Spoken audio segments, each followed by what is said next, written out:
Hello and welcome to my next tutorial. Today we're going to be making this bracelet. So let's get started. Well, here's the thing. If you look at the bracelet, it is essentially made up of these two parts, right? However, it's not the case.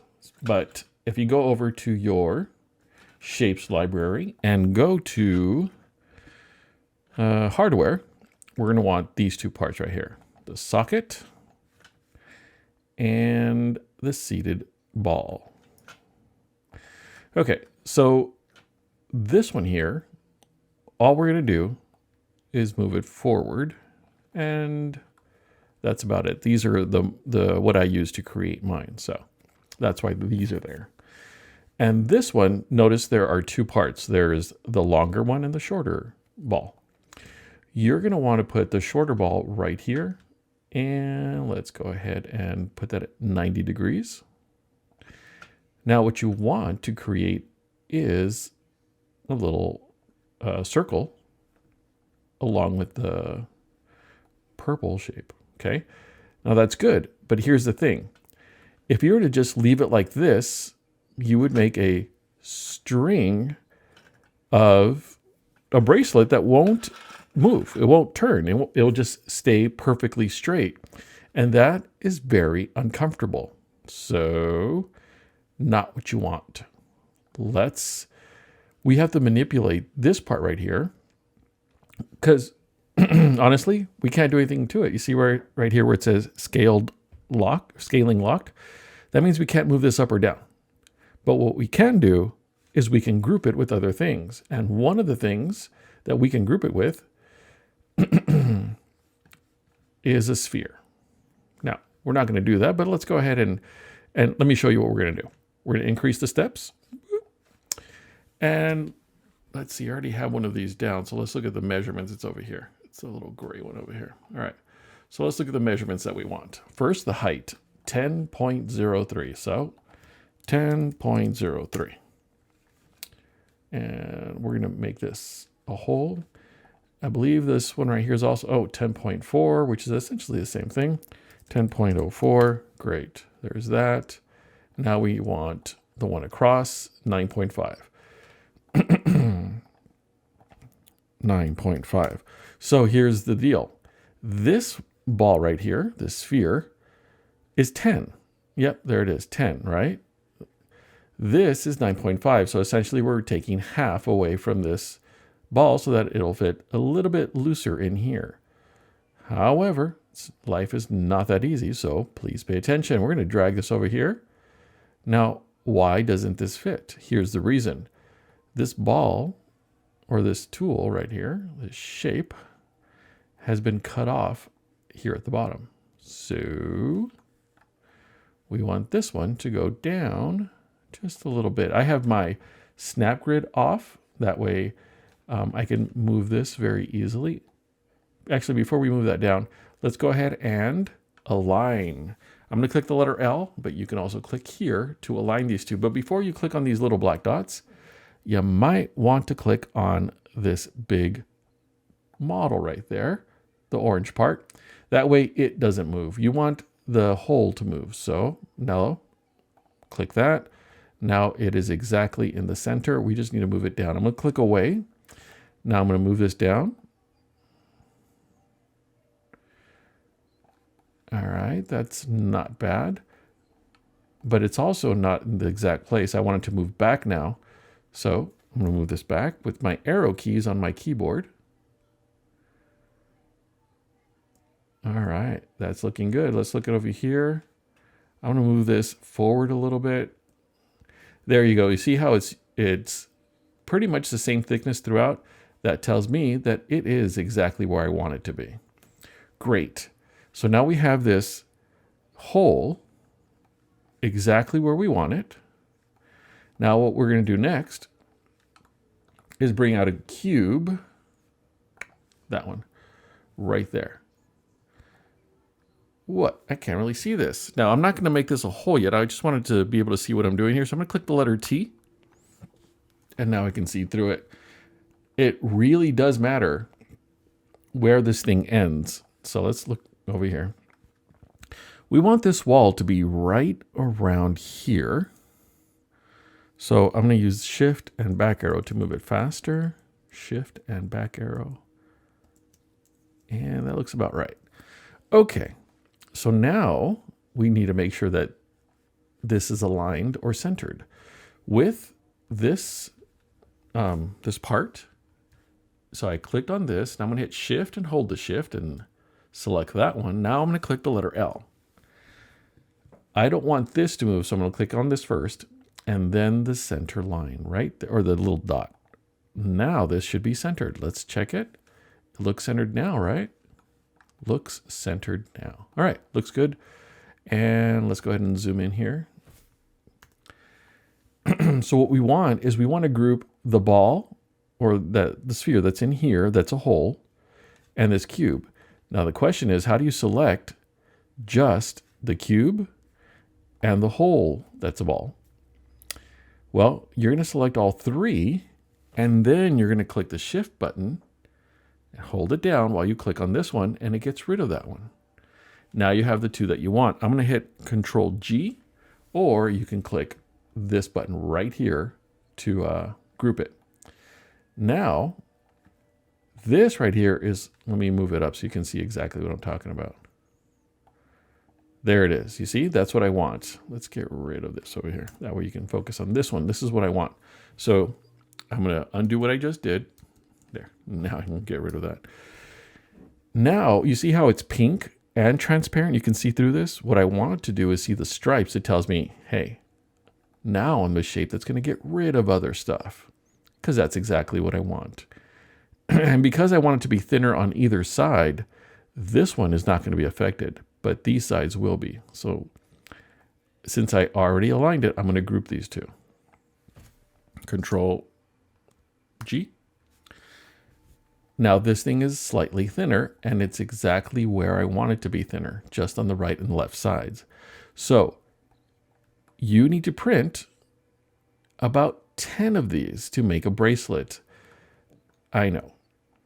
It's not very nice to look at. So my students, I expect you to decorate it.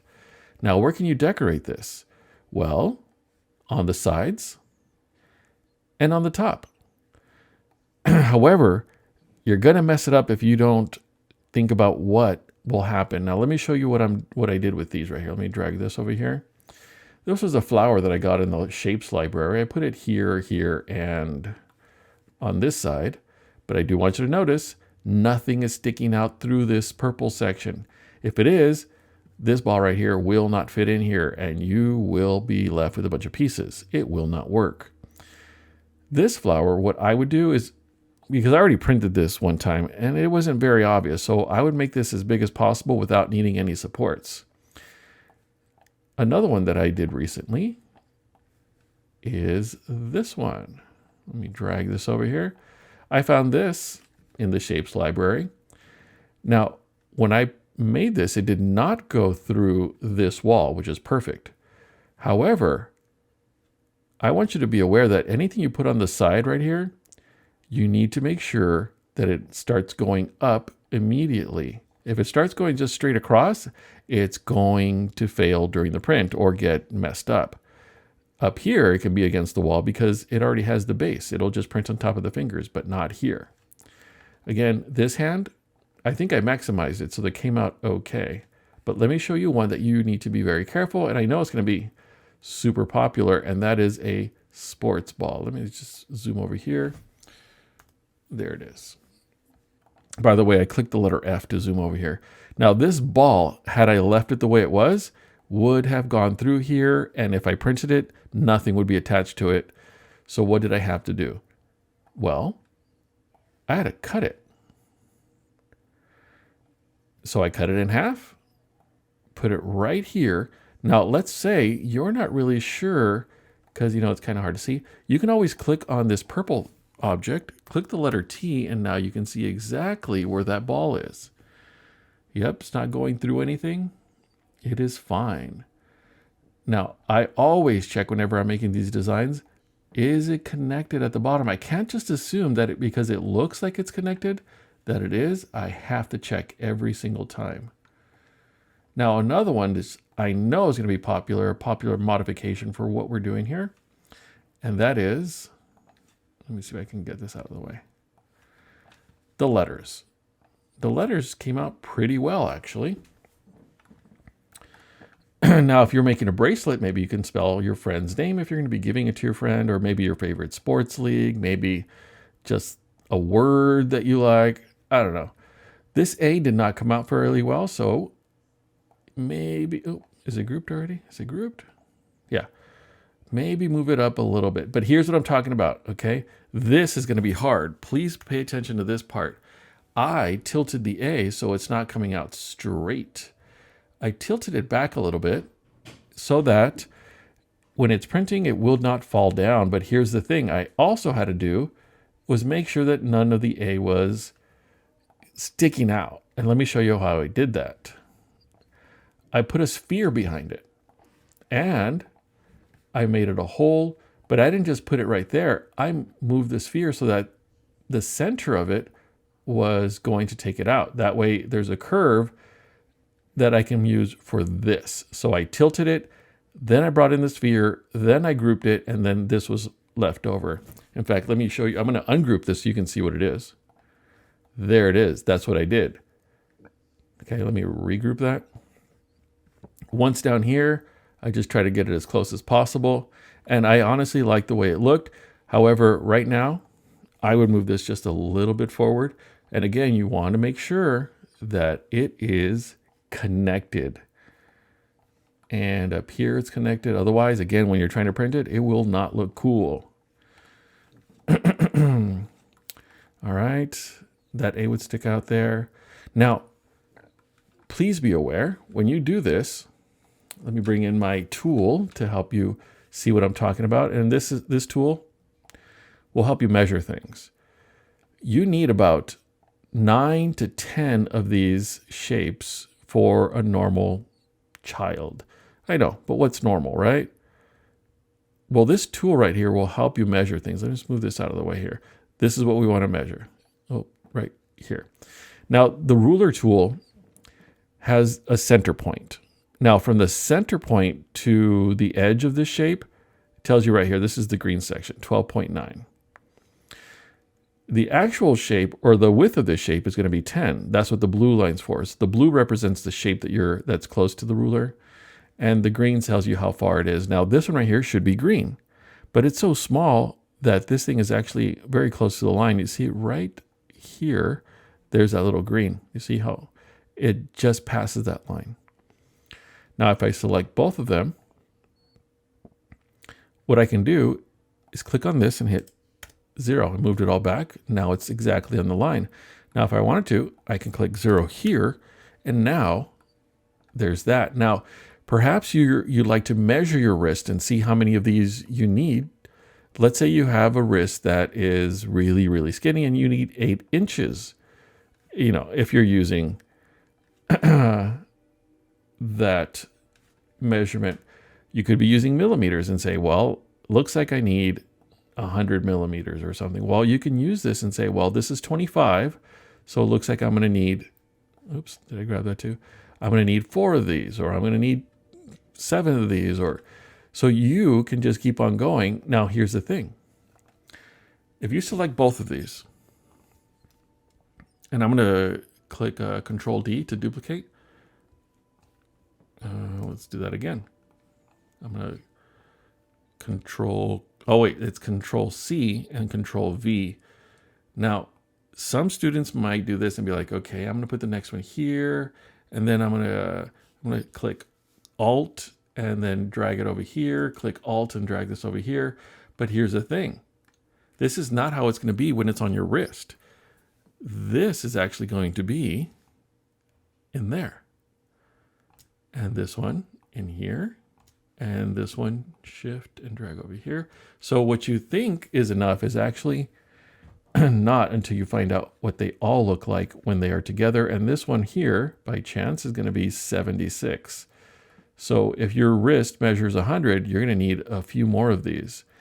That is what you're going to do your greatest bet is going to be about 9 to 12 of these. And I'm not sure if you saw this trick I was doing earlier, but I was using this, something I saw on Tinkercad. If you have these two selected, if you click the Alt button and then you just drag it, well, you can make another copy. That makes it a lot easier. Now, make sure that they're not touching each other. Otherwise, the print will fail horribly. All right. Well, now you can make a friendship bracelet, assuming you have some friends. I'm going to assume you do. Otherwise, why would you be making a bracelet? Oh, you could be making it for yourself. Why not? All right. Don't forget, my class, you're going to have to personalize it one way or another. And good luck. Have a great day. Oh, I forgot the last step. That's subscribe. Subscribe to my videos. All right. Now you can have a great day. All right. Bye-bye.